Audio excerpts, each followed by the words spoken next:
Okay. All right, Dr. Morgan, word to you, sir. Thank you very much. It's great to be with you once again. Good morning, or whatever part of the day it is, wherever you may happen to be.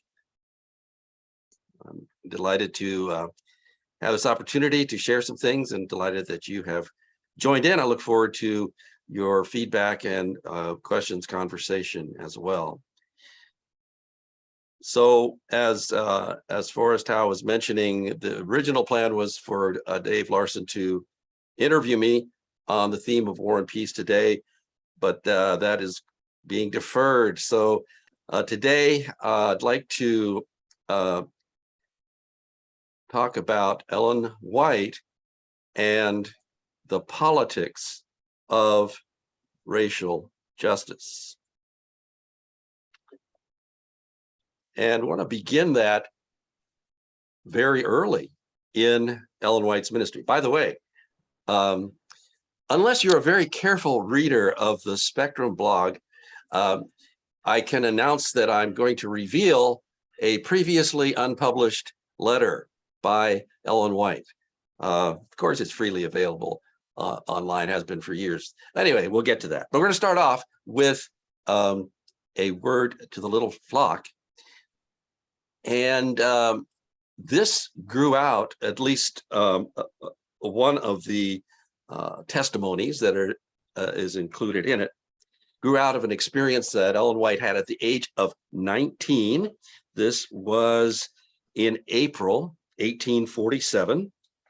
And she writes that she and the little group that were gathered there for worship, praise, discussion, Bible study, what have you, they got very happy. In other words, things got emotional. And she is taken off into vision. Now, this is a familiar vision in many ways because, among other things, it involves a vision of the time of trouble and a persecution of those who hold to the seventh-day Sabbath. By the way, something that she and James had only recently embraced. But there is a less familiar part of that vision. And you might see at the very top of the screen where she's talking about those who had honored God in keeping his Sabbath holy. Mighty shout of victory over the beast and over his image. Then commenced the Jubilee, when the land should rest. The ultimate fulfillment of that powerful type, if you will, from the Hebrew scriptures. I saw the pious slave rise in triumph and victory and shake off the chains that bound him, while his wicked master was in confusion and knew not what to do, for the wicked could not understand the words of the voice of God. Soon appeared the great white cloud. It looked more lovely than ever before. On it sat the Son of Man. And then the final things take place. Glorious chariot appears, skipping down a few lines. The living saints are changed in a moment, caught up with those who are resurrected in the cloudy chariot. It's glorious. So many remarkable things about this account of her vision. But one thing that I'll just encourage you to note, keep on hand for future reference, that the year is 1847. This is 18 years before the 13th Amendment that was read, that Forrest Howe read for us right at the beginning. And at this point, there is no political solution to the slavery problem really in sight, because both political parties have pro-slavery wings, and they're not willing to take a clear stand. Anyway, that was actually an indirect root to the thing that I wanted you to keep in mind from this, the simple fact that in this vision, who is it, or how is it that the slaves are freed?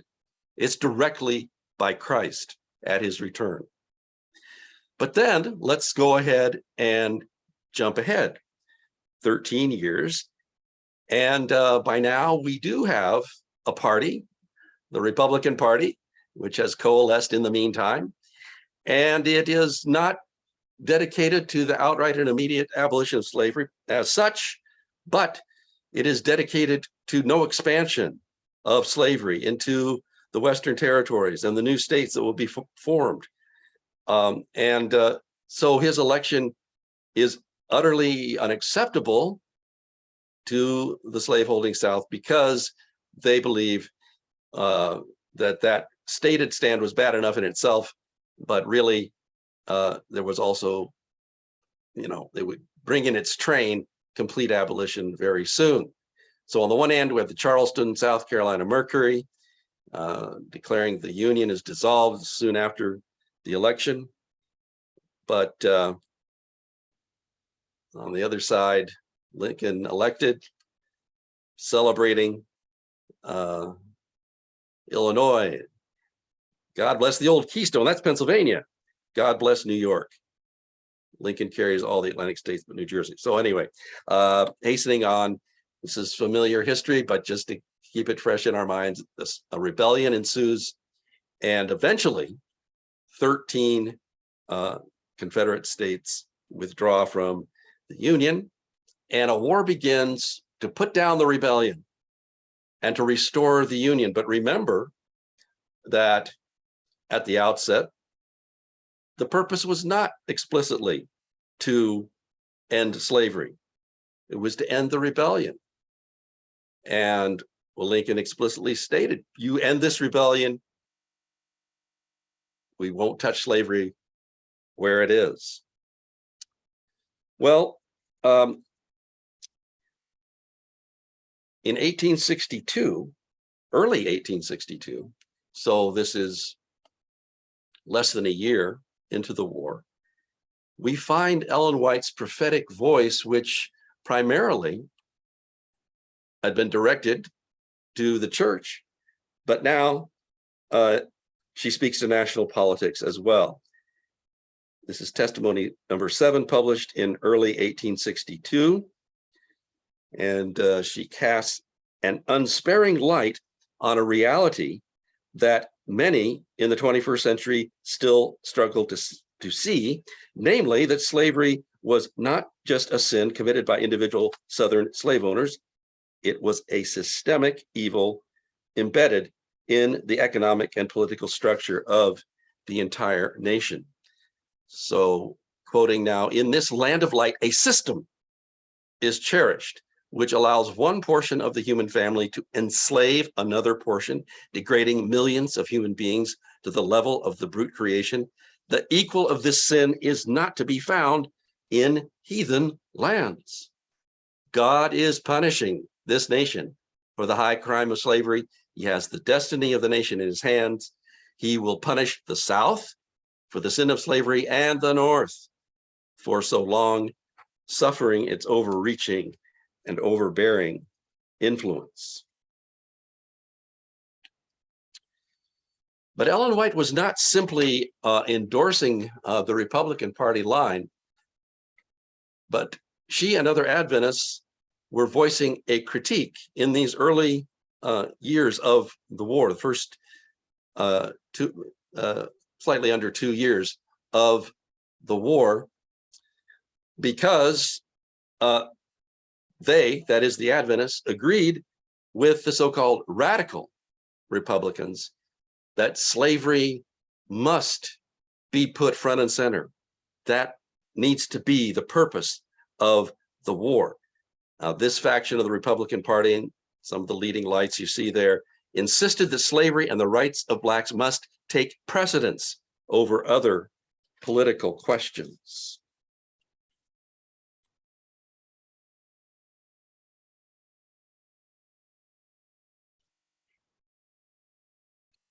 Well, we find Ellen White essentially joining the radical abolitionists in saying that if we're going to fight a war here just to put down a rebellion, well, the result will be that which caused the rebellion is not removed.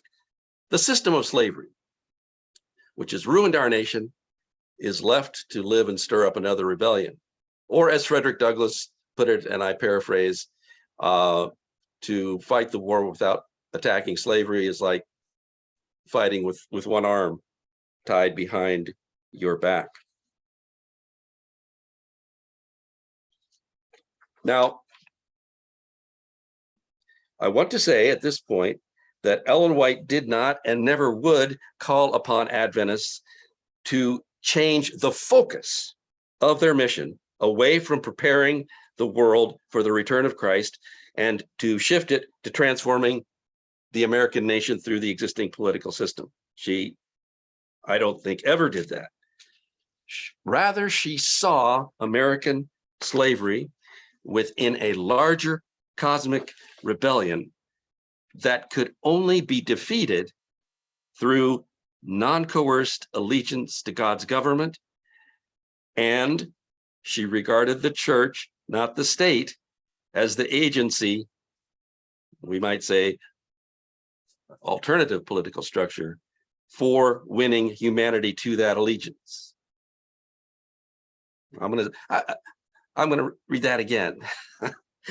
She saw the war within a larger cosmic rebellion that could only be defeated through non-coerced allegiance to God's government. And she regarded the church, not the state, as the agency, we might say, alternative political structure for winning humanity to that allegiance. I think it's important to keep that in mind. But equally true, the prophet warned Adventists to see that faithfulness to their mission and what was happening in the American political arena now converged when it comes to the issue of the abolition of slavery and racial justice. If their belief in the equality of all human beings as bearers of the divine image was real, they had to take a clear stand on the most controversial public issue of the day. And this was not just a vague aspiration or exhortation. For her, it had to be realized in the nitty-gritty of elections and voting decisions. And it applied to the midterm elections in 1862. We're coming up on midterms again here. And sometimes they don't get the attention of the presidential elections, but they're very, very important. And this midterm took place November 1862.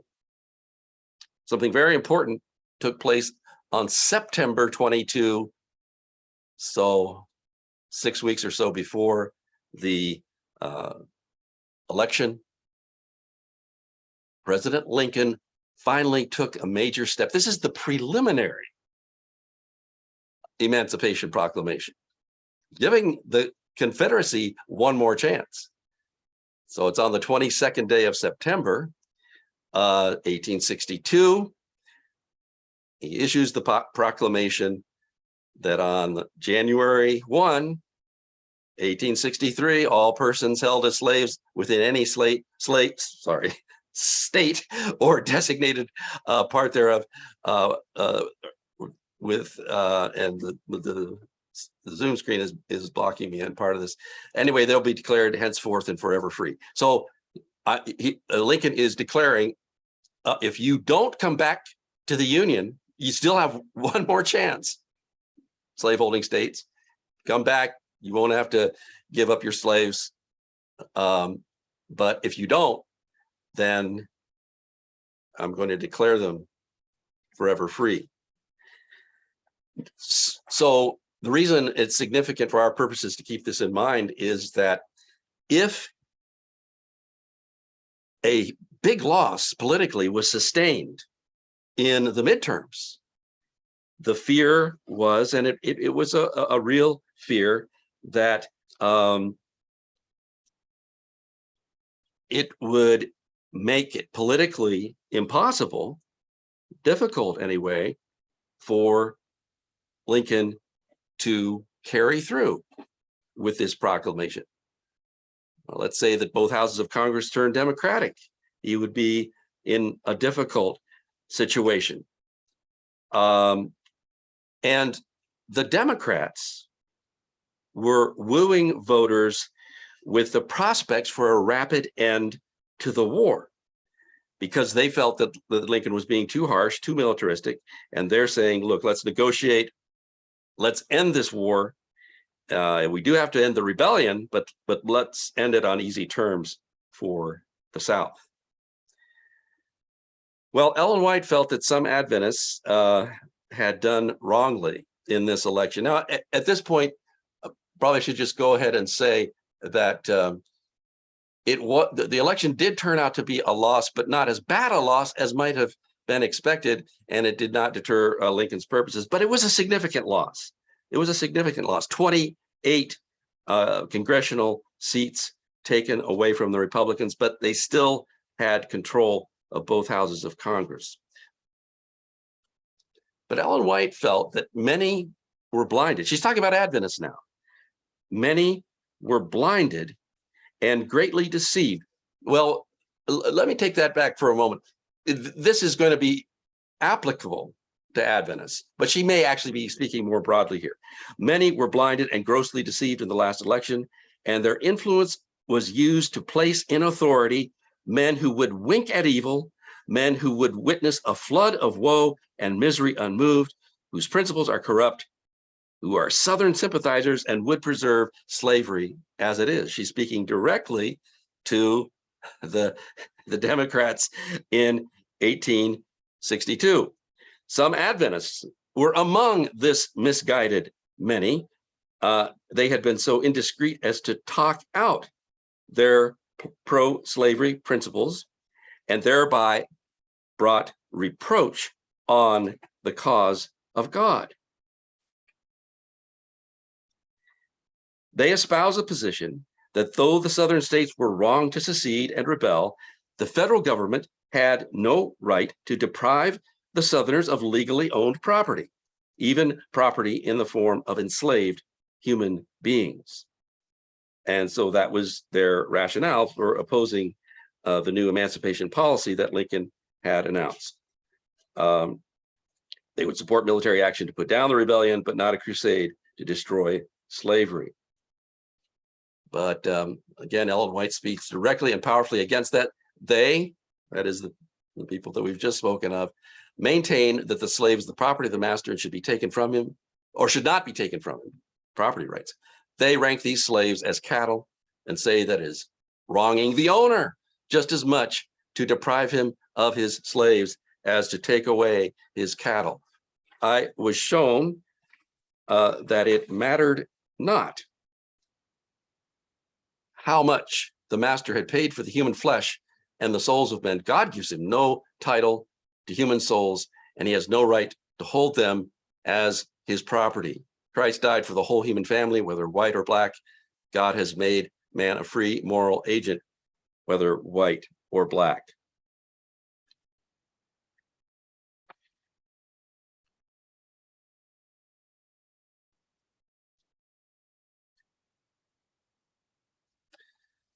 And she now specifies someone.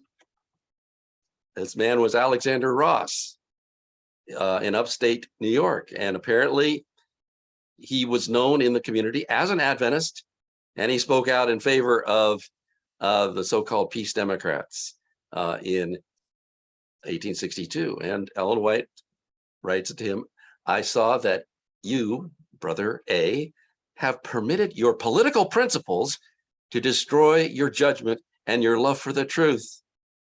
They are eating out true godliness from your heart. Your views of slavery cannot harmonize with the sacred important truths for this time. You must yield your views or the truth. Both cannot be cherished in the same heart, for they are at war with each other. I'll just ponder this for a moment.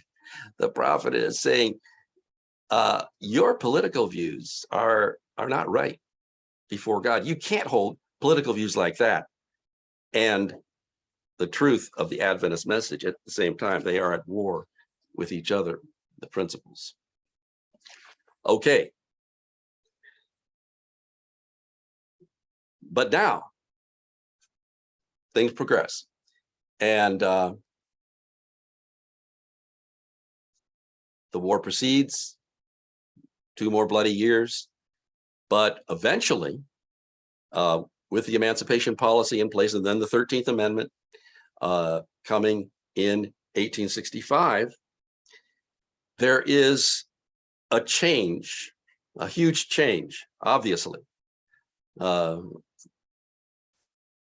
Now, that change in the conditions of the nation confront our Adventist pioneers with a new set of facts. They really, sincerely, and totally, it wasn't an excuse for laziness for them or passivity. They were just absolutely convinced that Christ would come very, very soon, and that was the way that slavery would end. Remember what Ellen saw. But now they are faced with a new set of facts. This great evil has come to an end without Christ returning. And so while they did not in any way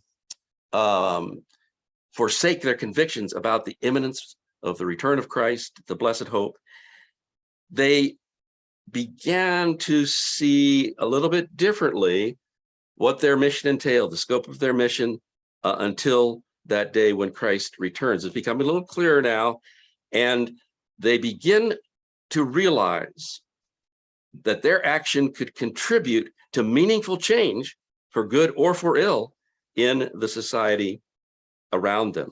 So in the election of 1864, J.N. Andrews comes out with this impassioned editorial in the Review.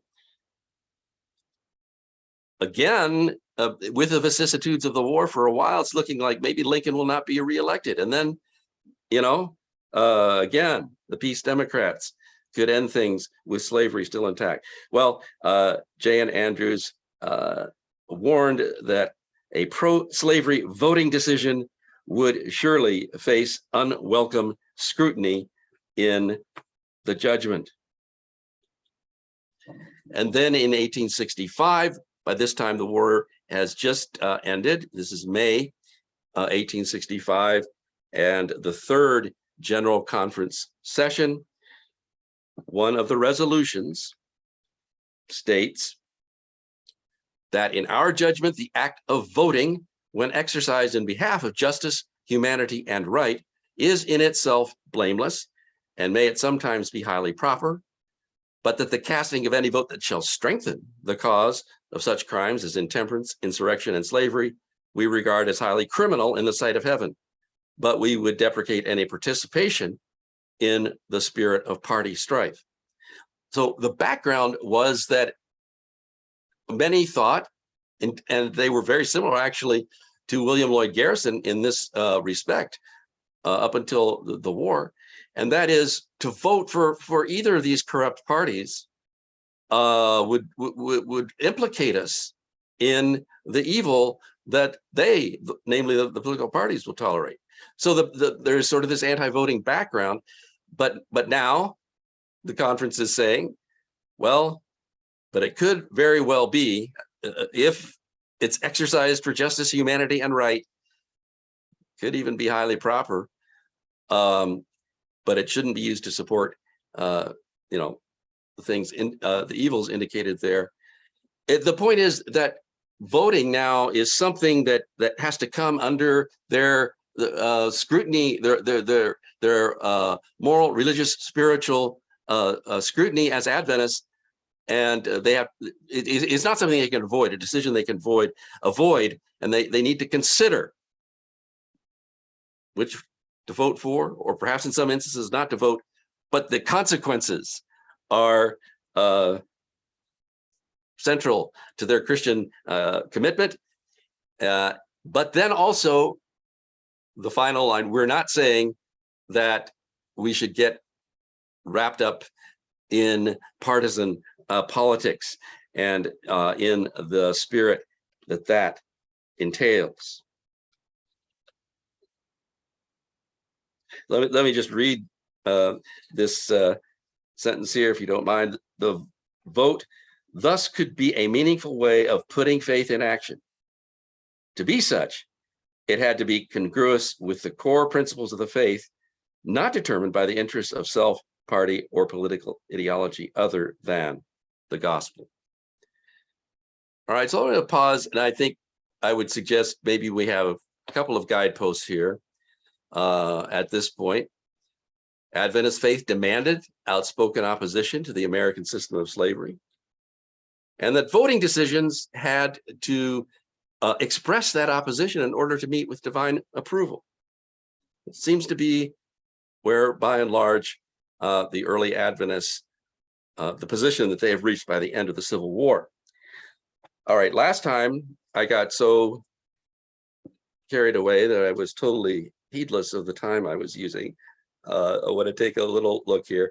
All right, so I think that I can take a few more minutes and talk about something that took place after the war. And here is where we'll get to that previously unpublished letter or testimony from Ellen White in a moment, not right away. Dr. Morgan, you've yes, got plenty of time, because we usually take our first break at 11:30. So take the okay, time that you need to draw all this right. out. All right, very good, thank you.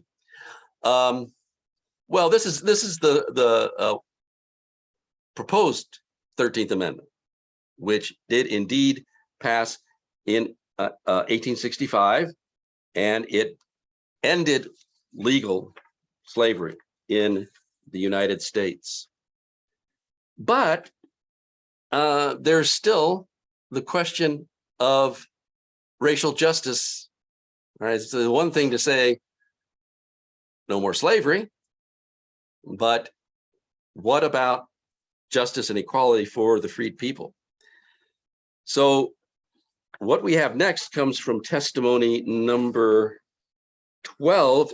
It was published in 1867. I believe that it was written in December 1865, but published in 1867. So we are into the period that is known as Reconstruction. So slavery is over. Still, Ellen White writes, many Sabbath keepers are not right before God in their political views. I almost can't get over that.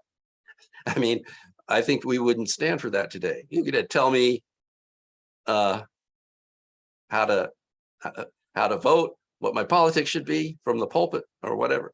Anyway, their views do not accord with the principles of our faith. All who still retain political sentiments which are not in accordance with the spirit of truth are living in violation of the principles of heaven. If your politics are not favorable to equal rights, racial justice, you are living in sin. You are living in violation of the principles of heaven. That's what I take Ellen White to be saying.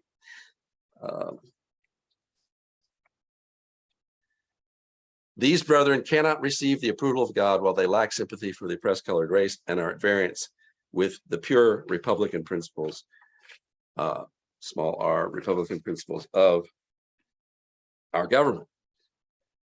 All right, but when that was published, it was still very early in the Reconstruction period, and we won't go into the details now, but there was something called presidential Reconstruction, which ended up being relatively easy on the South. And the Confederacy, the former Confederacy, and not very good for the freed people. So the radicals win big again in a hugely consequential midterm, 1866. and they have a veto-proof majority. By this time, Lincoln has been assassinated. He had sort of reached across the aisle to get Andrew Johnson, who was against slavery, but a Southerner from Tennessee, and really turns out not at all favorable to equal rights for blacks. And so at first he puts in those easy terms, as I said, relatively, but the Republicans then win a veto-proof majority. I don't think there's ever been that's ever been the case since. And the president can't really do much of anything because he can veto, but they had enough to override his vetoes. Now, they weren't entirely unified within the party, but they do some amazing things here. Civil Rights Bill, 1866. Then in 1867, the Reconstruction Act, which says we are going to divide the South into federal districts. We're going to send troops there, and until and those troops will remain until they can form functioning governments with state governments with new constitutions that enshrine and practice equal rights, which were further codified in the 14th Amendment, 1868, and then the 15th Amendment, which declared that the right to vote should not be suppressed. There's another word there, but because of race or color or previous condition of servitude. And indeed, in a way, this was an amazing period of time. People who had just been in slavery are voting. They're sending people to Congress. And for a while, many of the state governments in the South are under control of a Republican coalition of Black Americans and some Southerners, and then others who whites, and some who had come from the North. And Eric Foner, one of the leading historians of congressional Reconstruction, says it was indeed a radical departure, a stunning and unprecedented experiment in interracial democracy. All right, so then have another huge political development. 1876, Rutherford B. Hayes is the Republican. We're taking this little path on many history course here for a moment in order to set up what we want to look at with Ellen White and the Adventists in just a moment. Tilden was the Democrat, but there was a lot of terrorism and violence, suppression of the Black vote. And so those three yellowish states, Louisiana, Florida, good old Florida, and South Carolina, the election results were disputed. Oh, this is all too familiar to us for other, and I mean, it's just a whole nother conversation, but yet the idea of disputed electoral outcome, you see, who is actually going to be the next president? So to oversimplify, an agreement was reached in which even though Tilden, the Democrat, won the popular vote, and he would have won the electoral vote, electoral college, if he had gotten all three of those states, an agreement was reached in which Hayes and the Republicans, at least tacitly, agreed not to enforce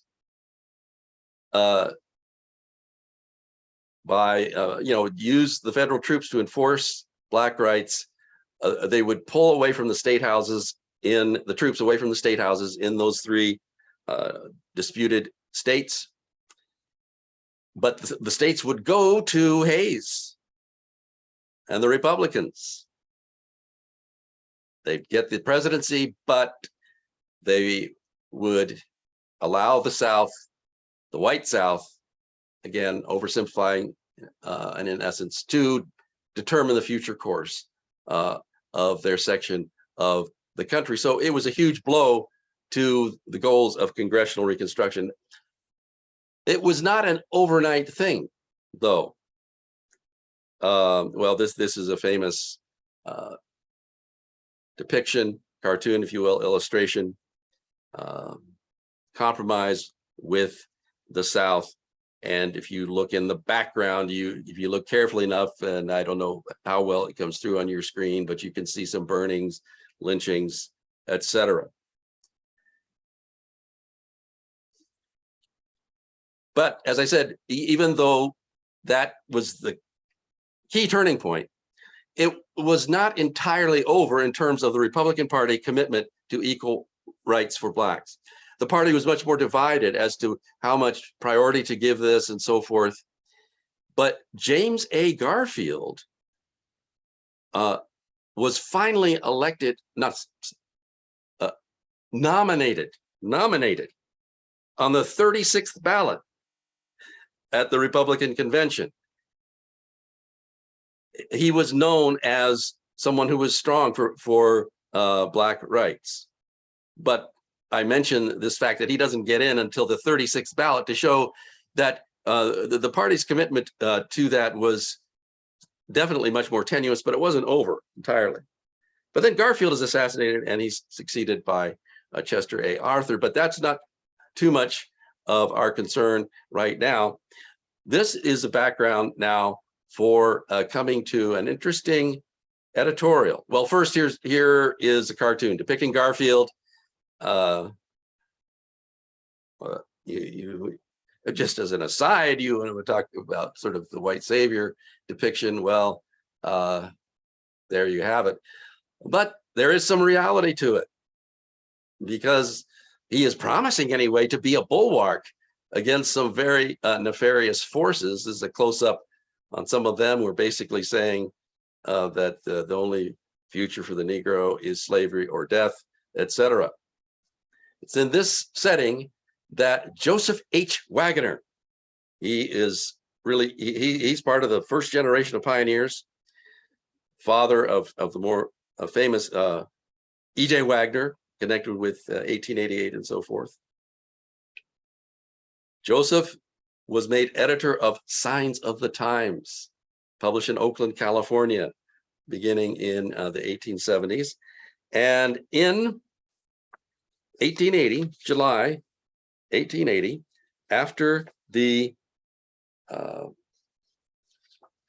nomination of Garfield, the election has not yet taken place, but the nomination of Garfield, he writes an editorial on politics. And he starts off saying, we're not politicians, but then he goes on to say that he kind of reviews and defends the course that the Adventists had taken in the war. He says that the scriptures, you got to have a proof text, Hebrews 13:3. It compels us to sympathize with the action of our government in breaking every yoke and letting the oppressed go free. With bonds, how does that passage go? Anyway, we're to be in solidarity with those who are in bonds. Douglas F. Morgan translation. Paraphrase. Anyway, that's the text. And he is responding between the lines. Well, yeah, he is clearly responding to some criticism, and we'll see where that's coming from in a moment. But he says those who criticize that anti-slavery, pro-emancipation position we took during the war viewed the matter as only a political question. He said they fail to see that racial oppression is of great importance as a moral question. In fact, Waggoner said, okay, I'm getting a little out of sync here because I had forgotten just what I had done there, but that's what he said about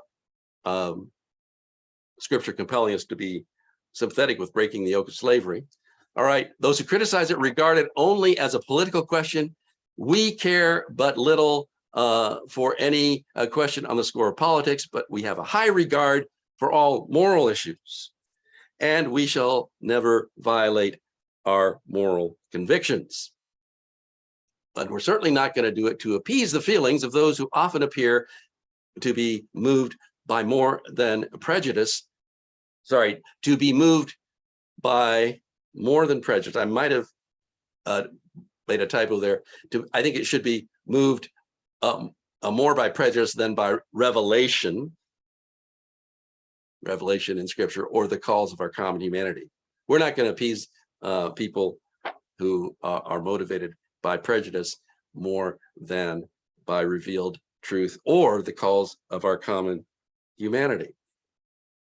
Now, I think in many ways, it's a rather innocuous statement. He goes, then, of course, we cannot consent to entering the arena of politics and strive as the world strives for supremacy and power.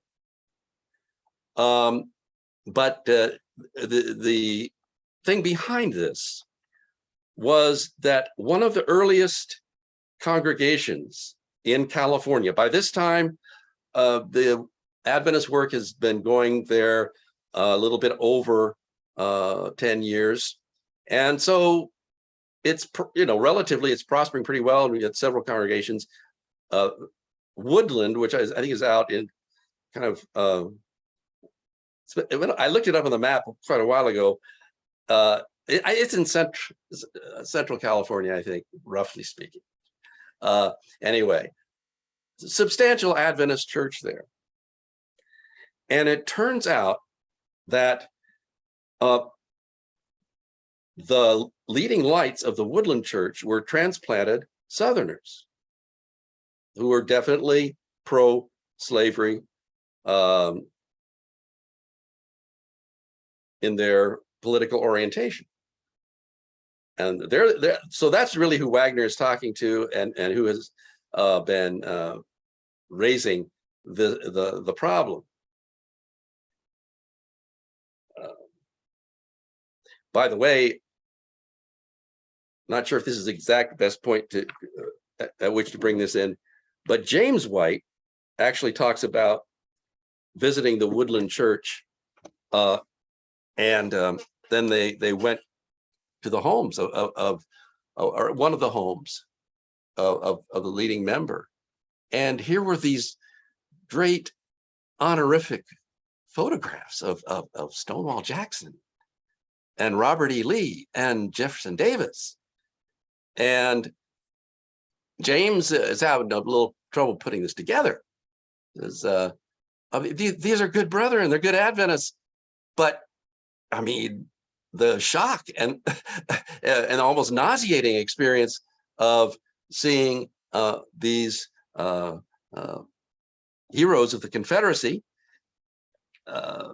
being lionized. And again, this is in the Reconstruction period. So these are devotees, or post-Reconstruction even. So these are devotees of the so-called lost cause. It was a righteous cause, even though we lost. Well, anyway, Ellen White wrote a letter to the people who were expressing this sentiment at the Woodland Church. It has never been published. It's been laying there for 140 years. Of course, it's been available online. Everything's been available online for, I don't know, 10 or more years now.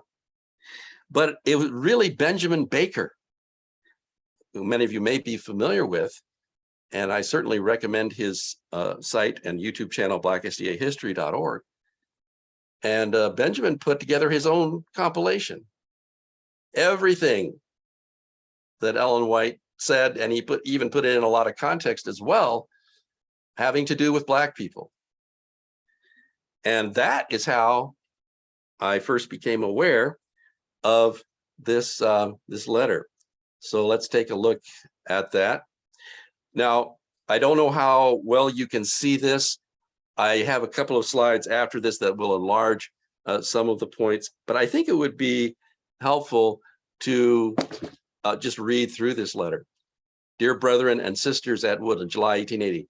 You see, close to the time of the Wagner editorial. I received a letter yesterday from one of your number, Brother Grayson, whom I love and respect as a child of God, Nevertheless, I was pained by the contents of the letter. I called for the signs and carefully read Elder Wagner's article and reread it. I came to the conclusion that any one of Southern or Northern sentiments could take exceptions to that article. Anything they might read in the review or the signs would do them no good. If our pens and voices are to be silent when principles of justice and righteousness in warnings or reproofs are at stake, because some one or one's believers or unbelievers are so sensitive, bigoted, and prejudiced that their peculiar political sentiments cannot in any manner be referred to, that class will have to be thoroughly converted to God, their sentiments reformed. We feel now called upon to speak decidedly.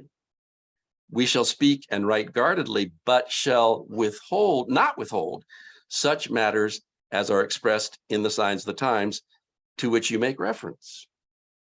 I have been shown that there were feelings and views with many who profess the faith at Woodland, which were, I'm going to see if I can adjust my screen here. Which were not in accordance with the Word of God. The political sentiments and feelings were very strong with some. And this is the reason why they do not grow in grace and knowledge of the truth. They are offended at any reference to their peculiar sentiments. There has no word of complaint come from any place but Woodland. Not a word, not a feeling has been expressed from Texas, or the whites had just been in Texas for roughly a year or two, or from any of the other states. It cannot be that our papers can be printed with no word or reference to anything which will differ from the political sentiments of some. These political sentiments with any one or more believers or unbelievers, if irritated or stirred by such an article as you refer to, I fear will be of no use to us. The less we have of them, the better off we shall be as a people. Every species of slavery is not in accordance with the Word of God. We'll come back to that. The evils are too great to be enumerated. And if men and women have embraced the solemn truth of these last days that sanctifies the soul, the old political sentiments that sustain the old system of slavery will be, before they are translated, purged from them. Brother Saunders will change his branch of labor ere long and cannot conscientiously give the sanction to sentiments coming from the office of which he has the control. God's Spirit has been grieved by the feelings cherished by some in the Woodland Church. What these souls need is conversion to God. The light shines so clearly now, none need walk in darkness. Now, notice this. My testimonies have gone all through the southern states. Remember what we just read earlier? Those were all collected in volume 1 of the testimonies. They've gone all through the southern states. These testimonies speak decidedly and positively in regard to the subject of slavery. It was a system unbalanced and unjust. While we do not dabble in politics, we will be co-laborers with Jesus Christ. There are men who possess that spirit of bigotry, for instance, the husband of Sister Douglas, who will manifest a rabid spirit, but we must not let these affect us. I tell you, no complaint has been made but from Woodland. And then, notice this conclusion. Why not cut out of your Bibles? When Christ refers to his work, the Spirit of the Lord God is upon me, because he hath anointed me to preach good tidings unto the meek. He hath sent me to bind up the brokenhearted, to proclaim liberty to the captives, and opening of the prison to them that are bound. So there ends the letter.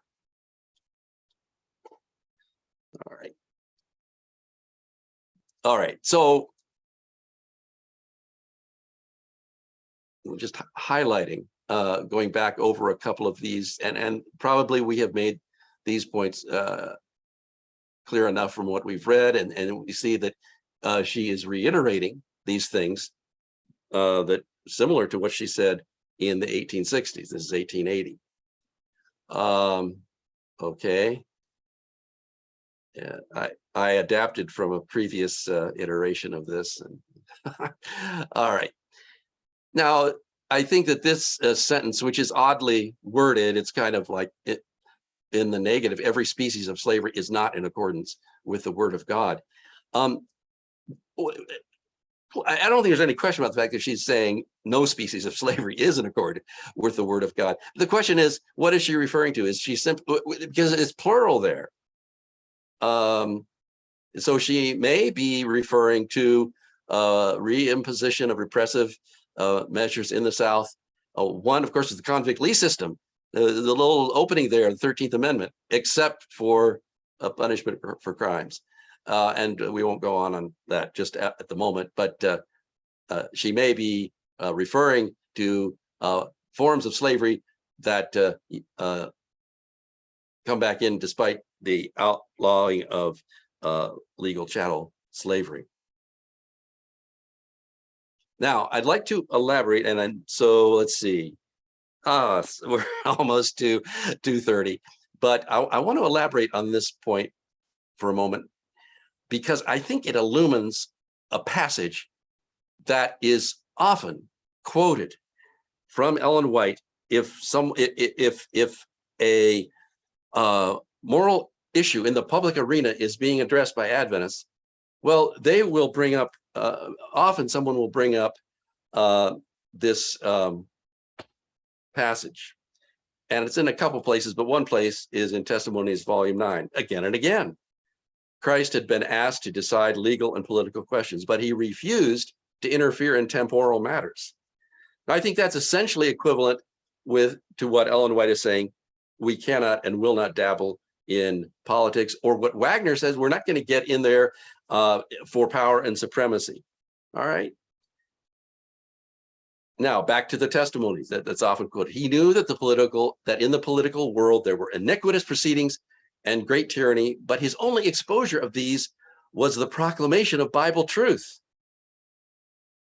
Now, the way that sentence is worded, it seemed to be setting you up for saying, well, he only did it. But think about it. He did expose them. And he exposed them with the proclamation of Bible truth. With authority from on high, he enforced the importance of justice and mercy. So I equate that with her statement in the letter that we will be co-laborers with Jesus Christ. I think basically she and Wagner are on the same track here.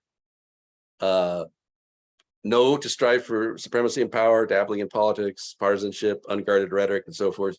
But yes, to advocating for freedom for the oppressed, protest against every species of slavery, high regard for all moral issues, purging the kind of political sentiments that sustain slavery, refusal to violate moral convictions to appease critics. I think that's quite interesting. Both of them say this, that just because some people are complaining, we're not going to back off. And then that zinger at the end. All right. Why not just cut that out of your Bibles? So two guidepost takeaways maybe that I would suggest as I conclude. Those who speak under the banner of the Adventist message cannot dabble in politics. We're not gonna, another way of putting it is, we don't want to be the captive or compromised ally of any political party or movement. But at the same time, Adventists, they should not be silent about injustice, exploitation, and inhumanity, even if advocacy for legislative or public policy changes stirs political opposition. Okay, so let me bring my remarks to an end there, and I don't know, we have a break first or go to questions? Yeah. We'll have a break. Did you just have a few more words you wanted to say before? No, I think that pretty well says what I wanted to say for this presentation anyway. And okay. Now you'll have another paper for the second half that you. No, actually, I didn't. I mean, no, that's fine. I just checking. Okay. Right. Right. So we're going to take a break now. It is now 11:30 here on the West Coast. Let's come back at come back at 11:45, and then we'll continue. And Monty, if you will monitor the hand. Okay, we're starting. Dr. Morgan, are you ready to pick up the whatever you Yes. pick up? Go. All right. Yes, ready for whatever will be. Yeah, okay. I have a question. I kind of wanted to ask it to you last week. I think though, for full disclosure, I need to say that I am named after two Confederate generals, General Nathan Bedford Forrest and Robert E. Lee for my middle name. Although I wasn't raised in the South. I'm a Yankee from Michigan, but my mother's from North Carolina, so I always have to disclose that for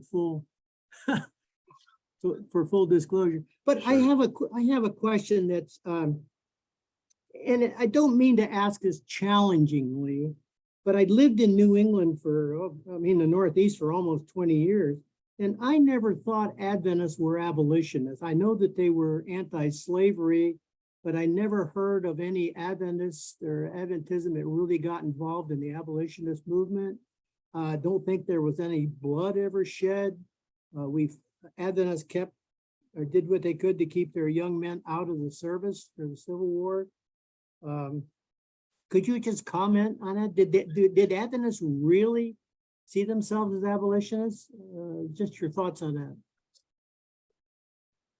Well, now part of the question would be how do you see the distinction between abolitionist and anti-slavery? Well, okay, I would say the abolitionists actually got active about it. And, like Joshua V. Chamberlain there at Bowdoin College, who fought for the Union Army. Right. Okay. Anyway, I'm going to say, and again, that may be a false distinction, but that's kind of way I see it. So but that's, yes. I just wanted to get clarity on that. So because there is another sense in which there was anti-slavery sentiment that could be more moderate and gradualist in manner versus the immediate abolitionism, which although he didn't really originate it, it really comes on the national scene through William Lloyd Garrison. Right. And it's abolition, slavery is a sin. It's a horrible evil. It must end now. Now, okay, when pressed for details, it's like, well, at least the process has to begin now. Mm-hmm. In that sense, there is a Millerite Adventists, and then the Sabbath keeping Adventists as well are very much steeped in that radical abolitionist mindset. Now, the question that you raise, well, what form of action did it take? Well, let me just make a couple points, and then there's some research that is still sort of in the making that I think will inform us on this. But when you form an organization as such, a movement, put it that way, they gradually became organized. And so your preoccupation, and clearly it's a case, the preoccupation was the three angels' messages. Mm-hmm. But yet, if you look closely, the fall of Babylon, the two-horned beast of Revelation 13, mm-hmm. that's deeply connected with a critique of slavery. So you're starting a movement in which, by definition, you are abolitionists. Now, okay, well, fine. There is the resistance, advocated resistance to fugitive slave law, non-cooperation with evil, and then the gradual turn toward voting, certainly by 1864.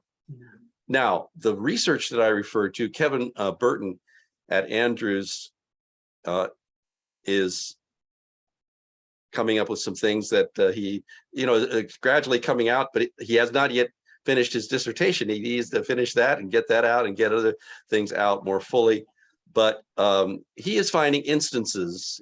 One that has been written up is that the Adventists in Iowa, Sabbath-keeping Adventists, Sabbatarian Adventists in the 1850s, were signing a petition having to do with slavery, and so. But I think that, and so there may be more of that type of thing that we than we realize. But I don't think the case. Well, I say the case.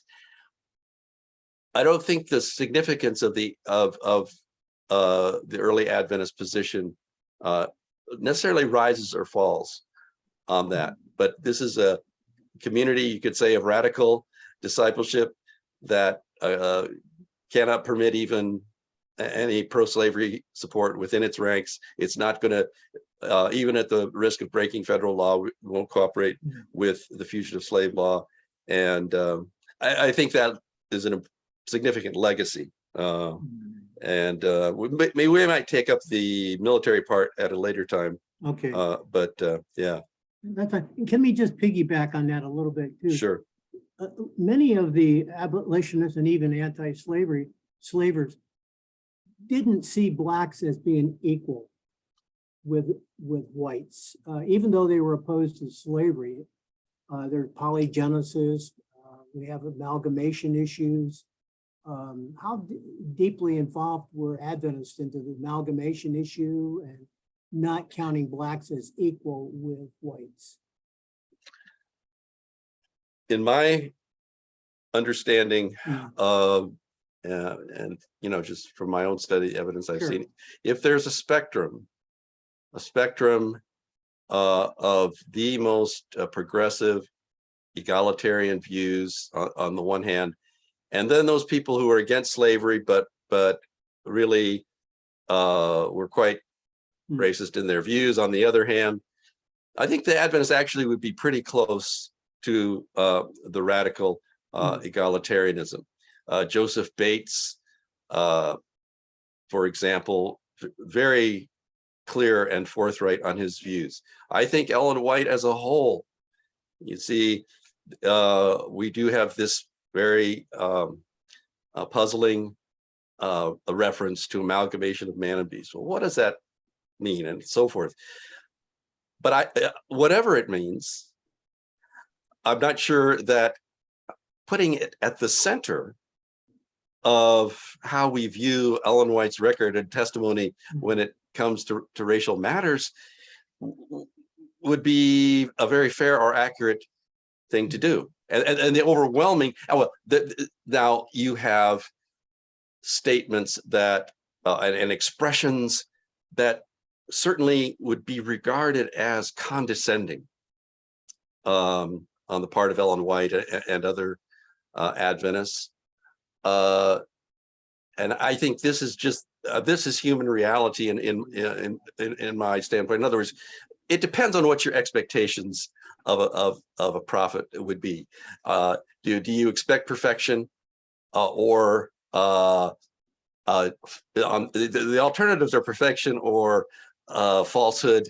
You see, fraud, imposture, or if you want to see ways in which she's moving people in a better direction and relative to her times.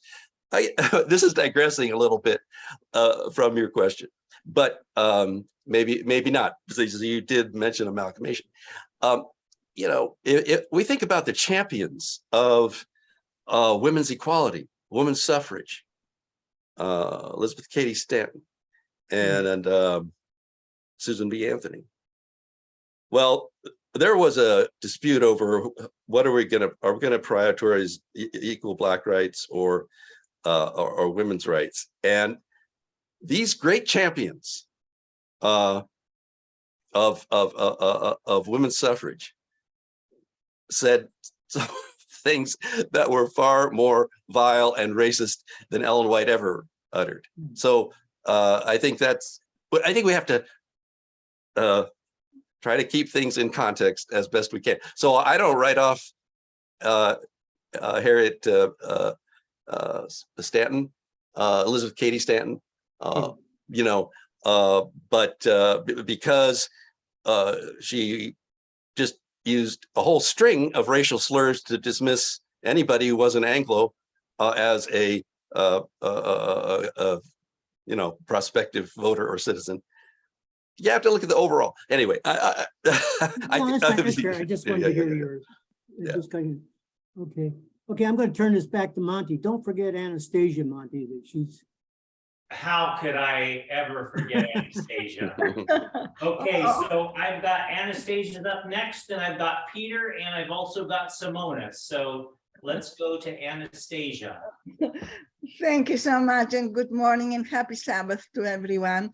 And welcome, Dr. Morgan. Thank you so very much for your presentation. I'll try to be very quick. Is it alarming you as a historian? And thank you for the powerful words of Mrs. White. Isn't it alarming you today? It seems like history is being repeated, that it seems that we vote for party over country first, and party over issues, and especially party over the Christian message of Jesus. Thank you. Thank you, Anastasia. And I'm debating in my mind whether it's the good or evil side of me that wants to make a statement here. But I think that actually I am very concerned and troubled, and some things that just came out last week. Not that they're new, but what I refer to the presence of the leader of Hungary at the Conservative Political Action Committee convention, and the open embrace of that kind of repressive and Christian dominated. We have people in Congress now who are openly saying that the church should be telling the government what to do. So what Ellen White told us to watch out for is happening more strikingly, I think, right now. But hey, there's no Sunday law in sight, and the Pope's not directly involved. So yes. All right. So that gave me a chance to get that off my chest. Thank you very much. Thank you.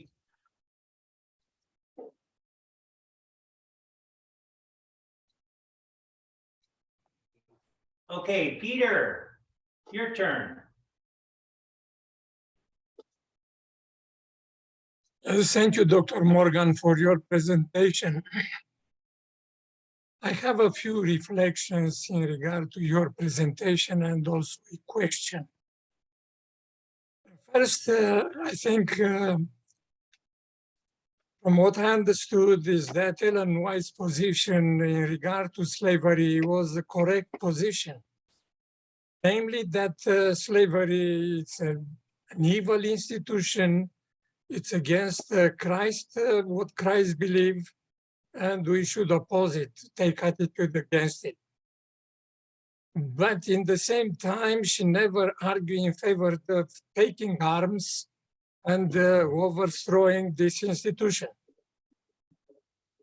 The second reflection that I want to make is that to be historically accurate and not forget anything, when we are condemning slavery, that it was an evil institution, very bad, that a man exploit and enslave another man, as terrible this it is, not to forget that United States is the only country on the face of the earth that was fighting a civil war for the liberation of slaves. This should not be forget when we are talking about the institution of slavery and about the past of this country that was a racist one.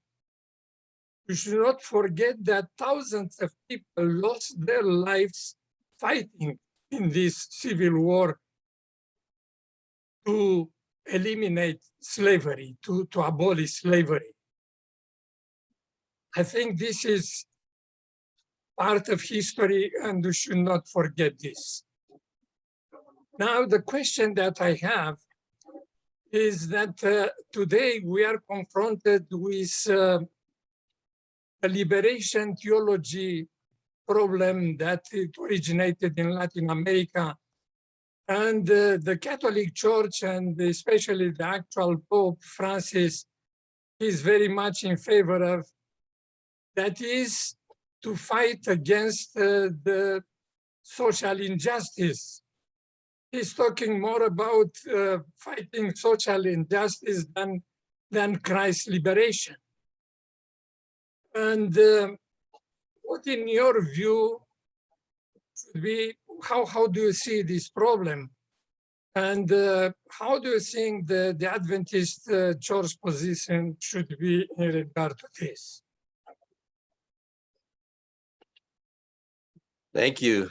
Thank you, Peter. Wow, those are profound questions. I think that one way of getting at that would be to say that a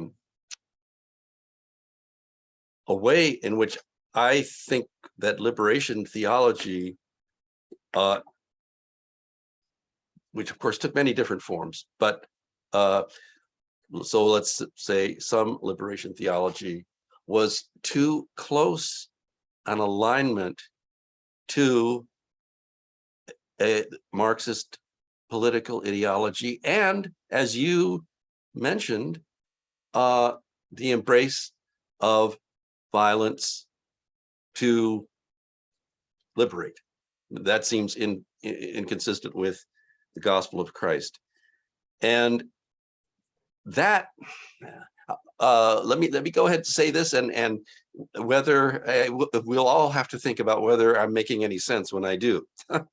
But it seems to me that that actually might help us in thinking about the paradox and tension and perhaps unresolvable dilemma that's involved with Ellen White and Adventists and the Civil War. On the one hand, Ellen White does speak out about God's interaction with the nation. God is punishing the nation, and she cares very much that lives and blood not be wasted and no liberation of the slaves. So how can she say that, but yet not encourage Adventists to fight, to take up arms? Well, that would be a long answer, but part of it, I think, is, and I tried to get at this in the presentation, is to say that for believers, Ellen White never sees a political military solution to anything. She may speak out, and did speak out, because you're in a situation where we do not want to be, and we are not going to be identified as pro-Confederate, pro-rebellion, pro-slavery. And she really fought that. So that if, and the draft, it was a very complicated thing with the Civil War, but basically, all right, we will cooperate. When it came to the point where there was an option of working in hospitals or working for the freed slaves, we will do that. Now, the war ended pretty soon after that, so we don't really have much of a track record in the Civil War for Adventists doing that. But to say that our witness as Seventh-day Adventists who put God's law, God's government above everything, that we're simply, even though as much as we hate slavery and as much as we absolutely do not want to support the Confederacy and or to be seen that way, we are not going to take up arms and kill fellow human beings for any cause, any human cause. So it's difficult to sort that out, but I do think that there might be a bit of a parallel there, because liberation theology, you see, wants to use arms, at least some theologians along that line, and we see that as a problem. And so I think there may be a similar dynamic there. Thank you for the opportunity just to try out some thoughts anyway. Thank you. What about mentioning in regard to slavery that the Civil War was fought and people, many thousands of people died for that, the liberation of slaves? Yes. And that is to be never forgotten and honored. I may be missing the question there, No, but my point is that when we are talking about the evils of slavery, we should also talk about that the Civil War was fought and thousands of people died sure, in favor of liberating the slaves. sure, true. Okay, thank you, Peter. Let's see, next up, I have Simona. And then next on the list, I haven't seen other hands, so I put myself down. So Simona, you're on. Thank you. Thank you very much for yet another great presentation. Oh, I have lots of thoughts here.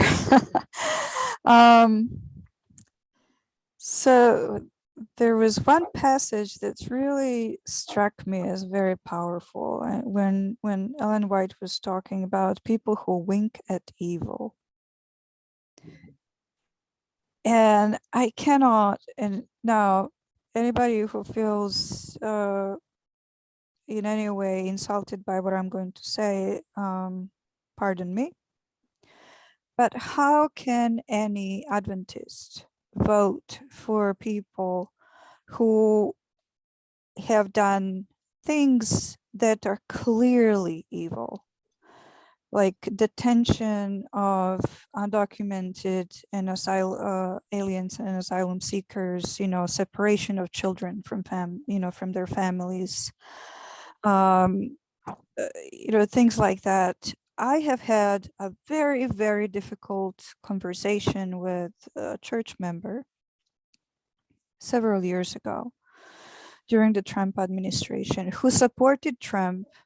And I asked him when, these basically concentration camps for children were became known to public. I asked, how can you support that? And they said, well, our portfolio is doing well. And I actually have that in writing. This was an email conversation. And I cannot understand how anybody who claims to follow Jesus can put their money interests or anything else above lives of children who were basically separate from their families, some of them permanently. They will never be reunited. And it was such a huge, glaring evil, and yet so many Adventists voted for those policies, which are, clearly racist and clearly anti-Christian. And I cannot understand how is it that people who claim to follow Jesus do not see that any view that sees others as lesser and treats them as lesser, so not as full human beings with full agency, full rights, and full access to resources, how they can claim to follow Jesus. Because this is it's impossible for me to make peace with these two things. Mhm. In a way, it's a hypocrisy of a sort, claiming Christianity and claiming, some of them very publicly claiming to be Christians, and then standing and supporting in every way policies that are making other people treated other people as lesser. Mm. And there is no question these policies were evil. There Yeah. is no question whatsoever. Yeah. So that's one thing, right? And then the second thing is Ellen White speaks about all forms or all species of slavery. What about economic slavery, where people are basically forced to work for minimum wage that hasn't changed in what, 13 years now? I don't even know how many years. That they cannot survive, that have to work 2 and 3 jobs, some extremely difficult and dangerous jobs just to survive, because we have policies that are supporting conglomerates and corporations and rich people at the expense of people who are poor. Working poor is a statement that should not exist. It's unjust. Mhm. And so I think that, there is very little, and this is something that I see at least in our church. And so I don't know all our churches, but I'm looking at a predominant picture that I see, that people don't care about justice. They don't care about, the fact that some people are still being enslaved, that some people are still being treated as unequal, and they even support policies that maintain that kind of situation. Yes, yes, yes. Thank you. Well, thank you, Simona. Again, very eloquent. And the only thing that occurs to me just to add on to that is my observation that let's say, I don't know when to put a date on it, but for a long time I've had Adventist friends who have a different view of how politics and government and the economy should be structured. But it, at least for many, and I think in terms of a respectable conversation, if you will, not that everybody really had a caring, but it seemed to me like you could argue that people will be better off, everybody will be better off if there is less state intrusiveness in this way or another, or if we have our social policy at as local a level as possible. Now, this can be debated, you see, but and people of different political philosophies, and I may feel strongly about what, and I do feel strongly about certain things, but I don't have so much of a problem embracing, as a Christian brother, sister, someone who may have a little bit different understanding of a means to an end. But I share your concern about the present, where it just seems like that type of sort of for lack of a word, gentlemanly or brotherly and sisterly disagreement over what ends you reach politically. Now it just it becomes much more difficult to reconcile an alignment with such things as you have described. I better stop there, but anyway. Well, if I could just add, I mean, I have friends who are on both sides. I consider myself an independent for a variety of reasons, but I am more on a progressive and liberal side. I think that's pretty obvious.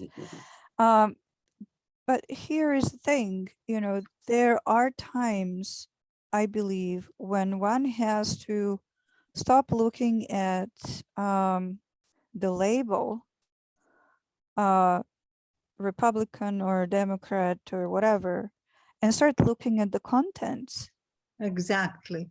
You know, and so if you have policies that are racist, that are sexist, that are against freedom of the largest parts of this country, women. Okay, they're 51% of women on average.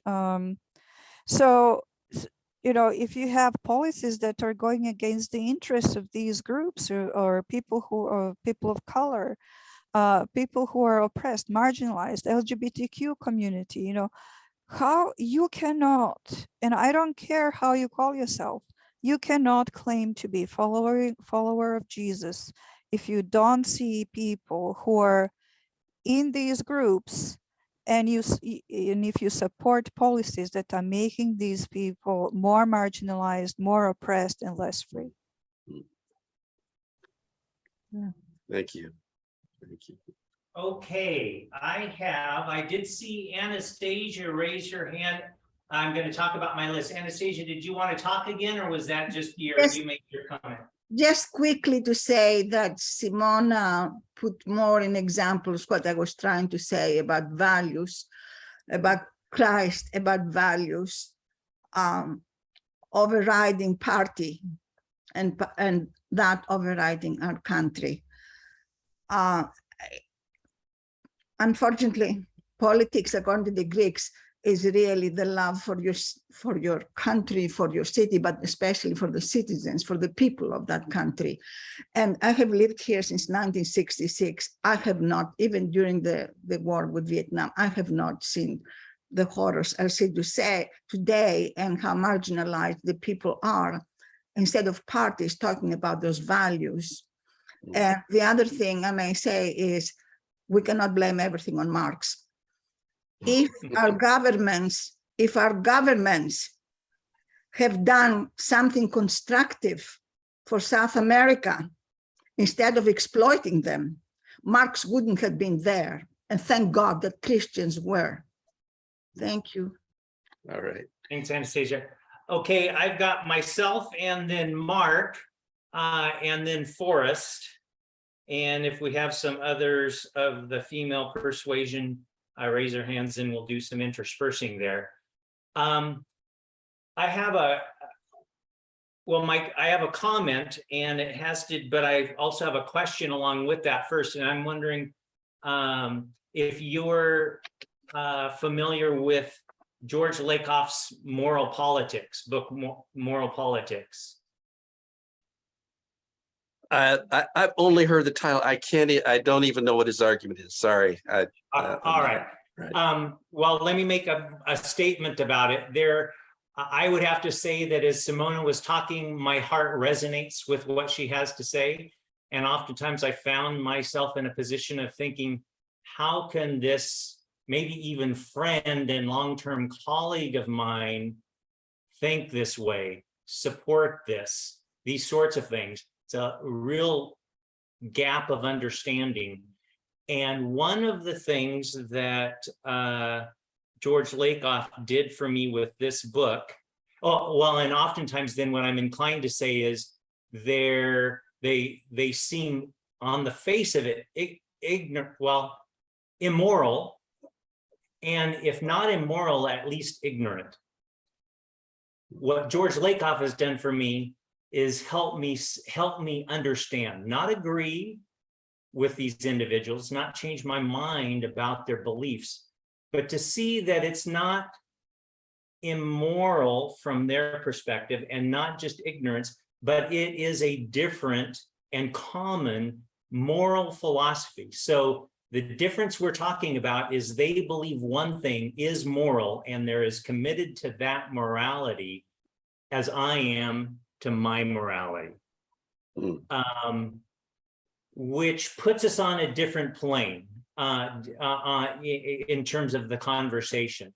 I highly recommend the book, mainly in that it's helped me in dealing with some of my frustrations and also my relationships with other people, because I see them in a completely different way. We're then having a discussion about moral philosophies, not about why are you so stupid or why are you immoral while I'm clearly moral. Yeah, yeah. We have a disagreement about morals. Anyway, I think it's a very, I've overlaid that approach to thinking on many of topics that I find frustrating and confusing. And for me, it's the most consistent approach to those disagreements that have helped me understand the other side. I haven't found a better framework for understanding people who think very differently from me. So highly recommend it. With that, I think I will go to, I'm going to go to Mark because we haven't heard from Mark. And then we're going to go, I see Simona has her hand up, and then Forrest. Thank you, Monty, for that recommendation. I would follow quickly with the work of Jonathan Haidt, Haidt, if I'm pronouncing that correctly, The Righteous Mind, Why the Left and the Right Disagree So Vehemently. And it's a very good analysis. And as an ethicist, it's extraordinarily challenging to me and to the entire field. Doug, thank you so much for your work. Frankly, Thanks, Mark. if there is anything that will save Adventism in its present state, it will be the work of our historians, by showing us who we really are. And I say that as a theologian and ethicist. Two very quick illustrations, and my underlying point is to try to argue, and you can please comment on this at the end. The American culture wars presently at play we the Adventist Church are so saturated by those American culture wars that finding clarity about who we are may be impossible. And that's part of the reason why I think historians are so important to us. That said, an illustration or two about the influence of American culture wars. Years ago at ASRS meetings, simultaneous with the what's the other one? The conservative group and the liberal Adventist group, Right. we meet together once a year because we can't stand being together more than that. And we were sitting together, and I was sitting next to a man named Ed Zinke. Yeah, ATS, Adventist Theological Society. And I asked Ed Zinke, and this was in the wake of the La Sierra attacks to the theologians and scientists at La Sierra. And I asked Ed Zinke, is it appropriate to similarly scrutinize business schools and business professors at Adventist universities in the same way it is to scrutinize theologians and scientists? And he heard my question clearly. I was sitting right next to him, but he didn't answer. In fact, he didn't even acknowledge the question. Combine that years later with Elder Johnson joining us on the faculty at Loma Linda. And I asked Elder Johnson, in his view at the General Conference, if the Adventist Society, what's the Adventist Servicemen's Industries, which is the extraordinarily conservative, very, very rich right wing of the church.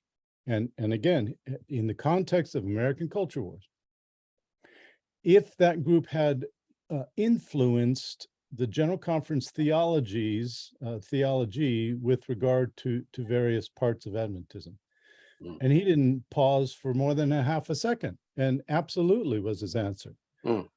A third very quick illustration, Elder, oh shucks, my memory fails me, Jan Paulsen.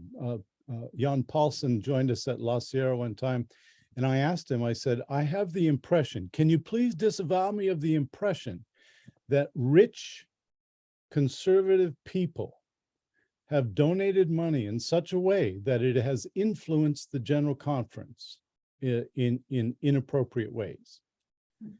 And his answer was, Mark, I cannot disavow you of that impression. However, I can say that very good people give money without strings attached.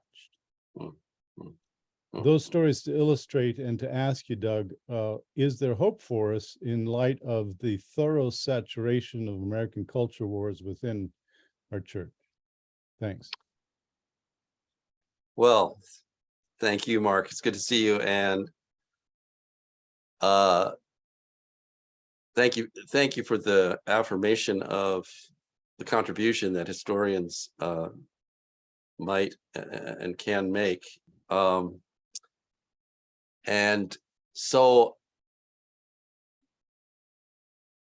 you have articulated, I think, something that I had not put in those words, but I'm just I resonate with it, and that is something that helps keep the hope of that is something that that keeps me going. And so thank you for the illustrations and the instances that you gave. They're very, very telling. I wanted to raise a question about, I'm a little more familiar with hate, although I can't say that I have, I haven't really read thoroughly, but at least I'm somewhat more familiar with his work. And Lakoff, I appreciated learning more about his work, and I think we have to affirm the humanity of the other person, and it's so important. If there's going to be any kind of flourishing mutual understanding, but all of that made sense until the Trump era, to me, because now not only do you have such extreme moral outrages, but you have the epistemological question. Truth is defined by one person, which is just so. That's why I guess I can understand, and that both those books would inform me better. And I have also heard some things. I think I understand better now why people, especially in 2016, may have voted for him for various reasons. And I can appreciate that many of them are coming not from a position of just sort of vileness or extreme self-interest and so forth. But at the same time, I think we're at a whole nother level here, where there has to be a warning and a stand somehow. But anyway, yeah. Well, very, very, very quickly, just in response, alternative truth and post-truth. Post-truth was actually 2016 Oxford Dictionary's word of the year, post-truth. And then alternative facts came into the vernacular, and so on. But let me just make the charge. We Adventists are part and parcel of that culture, because we have always embraced an alternative to the mainstream truth. And I think that it just puts us on knife edge. We are very, very tenuous with regard to those issues. Yeah, so that there is perhaps a vulnerability there, if I hear what you're saying. But then on the other hand, I guess we would want to say that there's something beyond the merely empirical. But yeah, thank you for those observations. Forrest, you're already wanting to get my attention, I think. Well, yeah, I've raised my hand as a straw person for another individual who can't raise their hand. So, David, you want to ask your question? Yes, thank you very much. Thank you, Doug. Thank you, Forrest. Thank you, Monty, everybody for commenting, and it's been fun to listen to you. I would like to just suggest that I voted against Mr. Trump once, and if I could vote against him 10 times, I would. Having said that, I want to be reluctant to demonize people who did vote for him, because it seems to me that they are not necessarily racist and that they are not necessarily ignorant, but that they have a clear strategy in view. And that is, they vote for Mr. Trump, even though they have many disagreements with him, because they think he will change the nation in ways that are fundamentally right and important, and most particularly with the Supreme Court.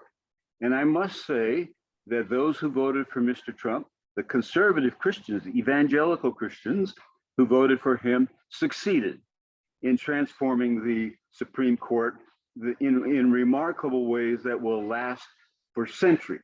So I may disagree with them, but I don't think that they're irrational.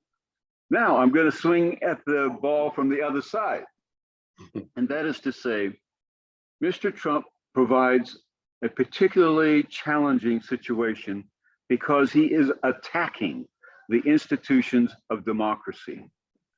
When he mocks the Department of Justice, when he calls the press the enemy of the people, and so forth and so on, when he openly tries to manipulate different branches of government for his own well-being, these are not matters of political difference. They're not even difference in strategy. Somehow we have to preserve the context in which these discussions can continue. And if we dismantle the checks and balances of our government, we're in big trouble. So I'd like to invite all of us to make that consideration a very high priority. That is, Mr. Trump is attacking the institutions of this liberal republic. Thank you. Yeah, thank you, Dave. And I am really very much in harmony there with you. And that's, I think, I brought up the question of truth, but the point that you made about attacking the structures of a democratic republic is another feature that I do feel that I need to resist a spirit of demonizing and just lashing out to others, but that take a different view. But in view of those things, I just don't think that we can say what we always used to say, at least typically, and that is that, well, we can. These are all within sort of the bounds of respectable political differences. I'm not stating it very well, but that we can go on and agree to disagree and so forth. That something, what you just said, Dave, that type of thing, and both sides of what you said. But of course, I'm more resonating with the latter part. That needs to be said and more and amplified more strongly, I think. Okay, I'm gonna end the regular session here. I know that there are two people that have their hand up, and so we'll do that into overtime. And McKinley, I have made you a co-host, so you should be able to rock and roll. And Thank you. Dr. Morgan, thank you again for being here with us today. And next week, David is going to be interviewing you in regards to military and war. And I think that's what you're going to be talking about. But thank you again for handling some very difficult questions. And I'm going to try to do something here.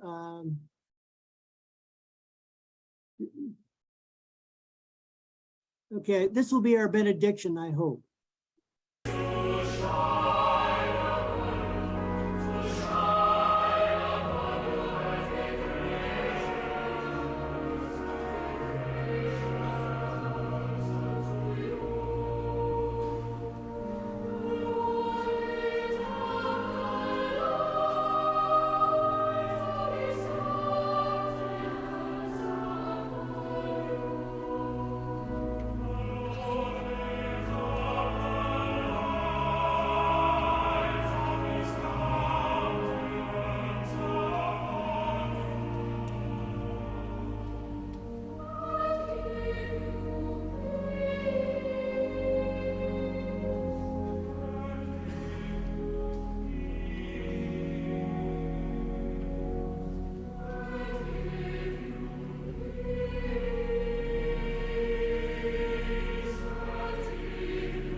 Okay, by the way, that shot inside is the new Roy Branson Legacy Sabbath School class room. So look forward to have you coming back. Whoops, Definitely. I've got you on here somewhere, I think. Hang on.